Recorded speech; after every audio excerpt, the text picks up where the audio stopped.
बच्चों जब बात आती है नरेशन की तो उसके लिए करते क्या है पहले समझ लीजिए, बेसिक कॉन्सेप्ट समझना है। बेसिक कॉन्सेप्ट समझ में आ जाएगा तो उसके बाद नरेशन में कभी कोई दिक्कत नहीं है। ये ऐसा टॉपिक है जो एकेडमिक और कंपटीशन दोनों प्रकार के एग्जाम में आता ही आता है।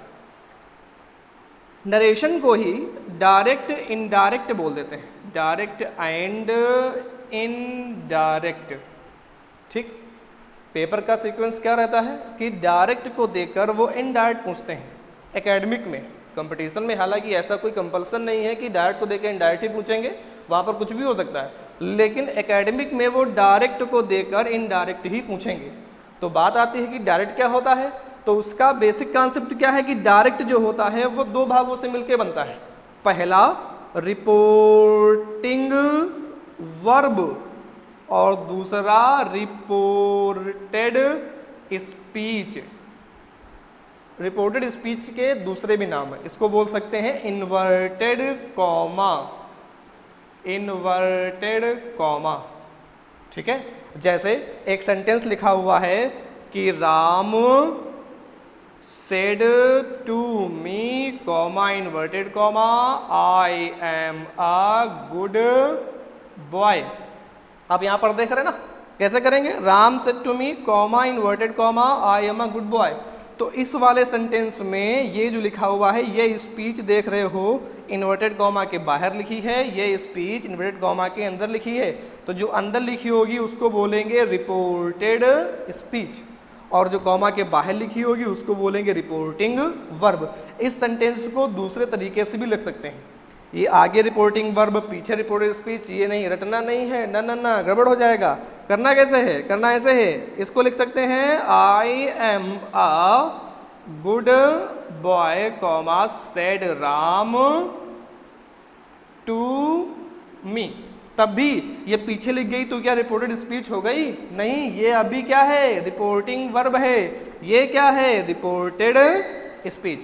तो ये बेसिक कॉन्सेप्ट है कि दो भागों से मिलकर बना होगा, पहला होगा रिपोर्टिंग वर्ब फिर होगा रिपोर्टेड स्पीच। ठीक है, जो इन्वर्टेड कॉमा के अंदर होगा उसको बोलेंगे रिपोर्टेड स्पीच, जो कॉमा के बाहर होगा उसको बोलेंगे रिपोर्टिंग वर्ब। ठीक, अब आगे की बात,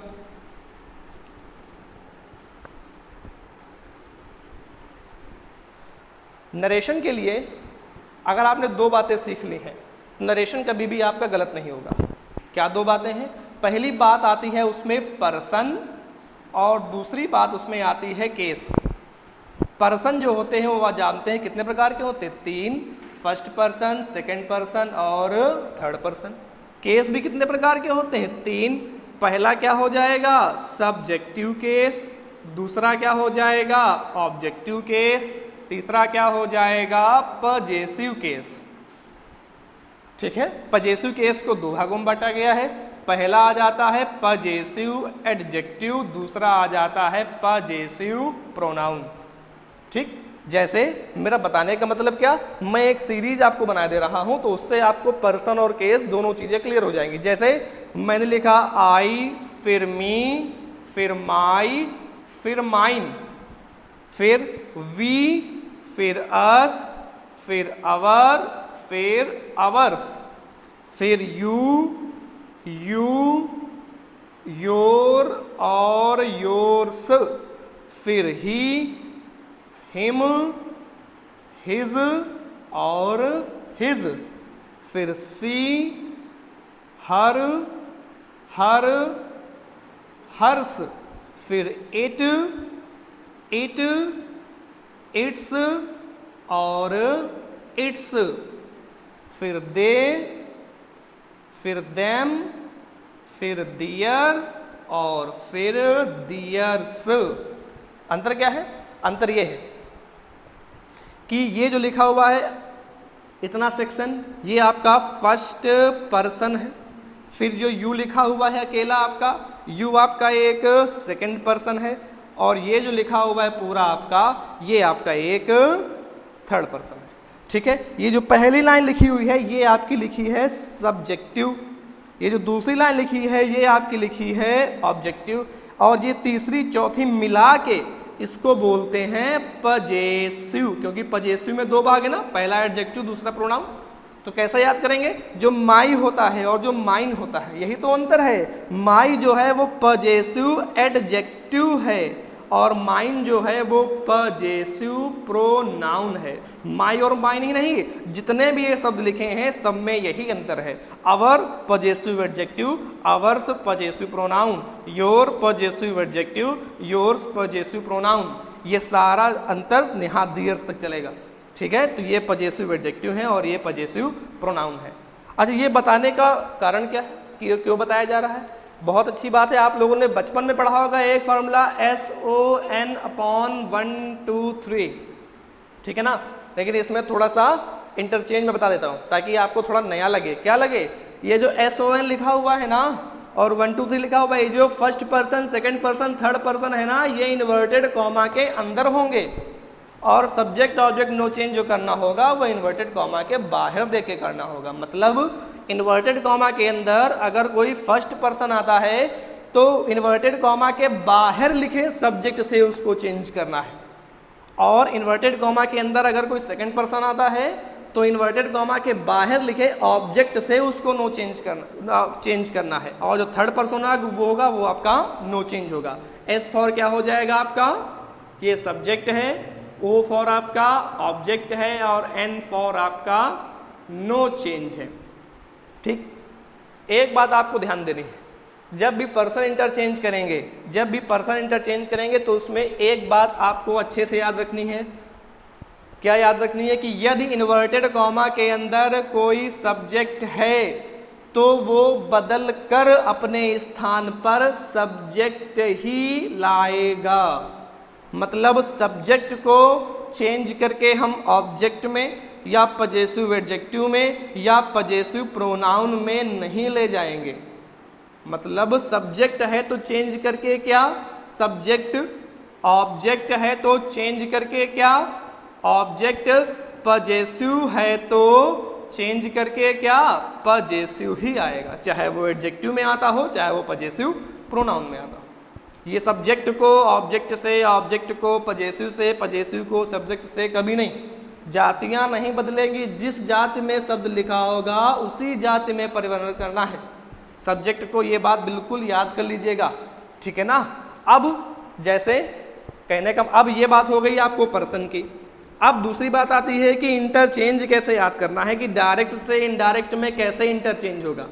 उसके लिए तमाम नियम लिखे हुए हैं, लेकिन सीधा सा आपको मैं एक लिस्ट बना दे रहा हूँ कि अगर ऐसा ऐसा हो तो ऐसा ऐसा कर देना।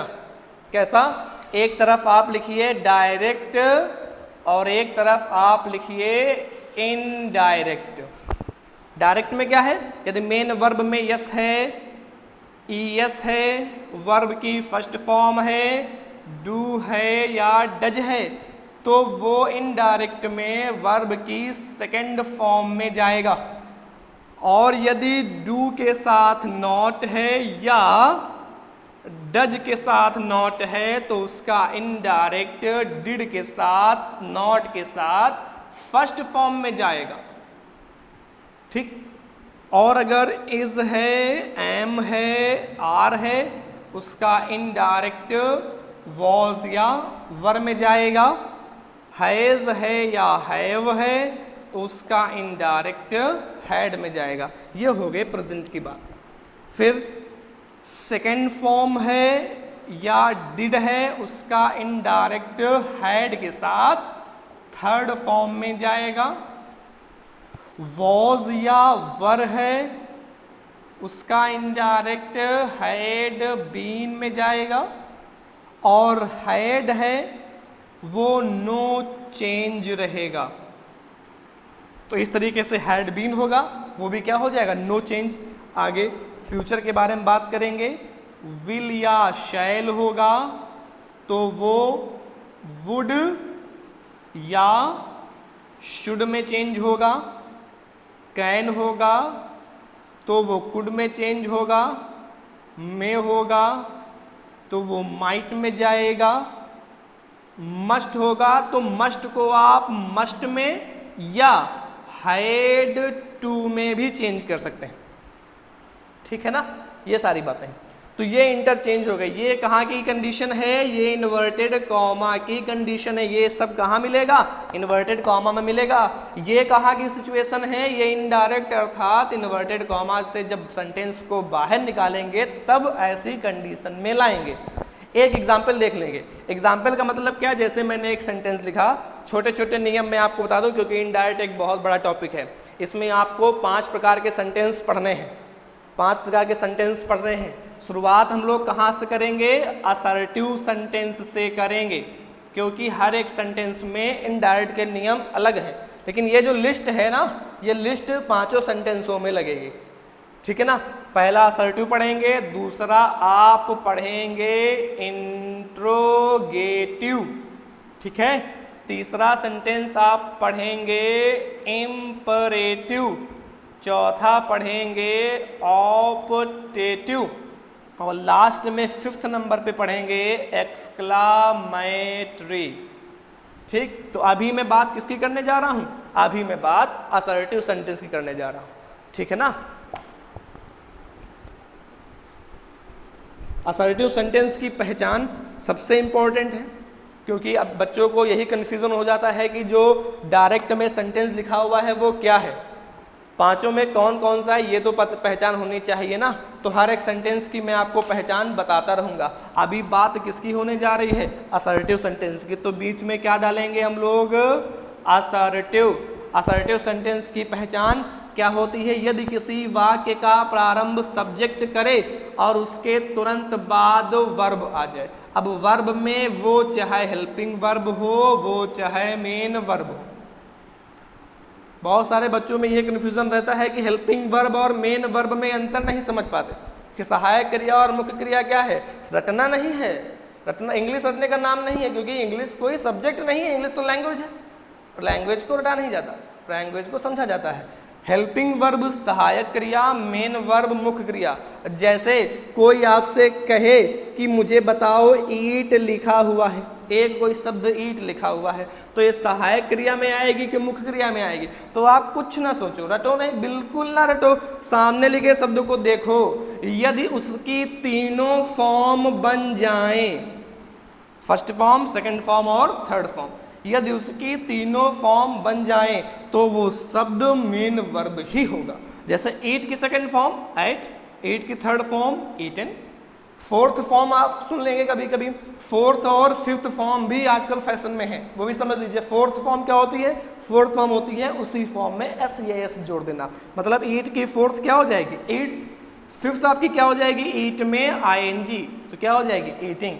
मैंने 5 क्यों नहीं बताया, क्योंकि कुछ ऐसे शब्द भी होते हैं जिनकी 5वीं फॉर्म नहीं बनती। कैसे, जैसे मैंने एक शब्द लिखा नो, या मैंने लिखा सी, या मैंने लिखा हियर, या टेस्ट, कुछ भी ऐसे बहुत सारे शब्द हैं जिनकी एनजी फॉर्म नहीं बनती है। इसीलिए इन सेंटेंसों को, इन वर्बों को मैंने 3 फॉर्म में डिवाइड किया, क्योंकि थर्ड फॉर्म तो बनेगी।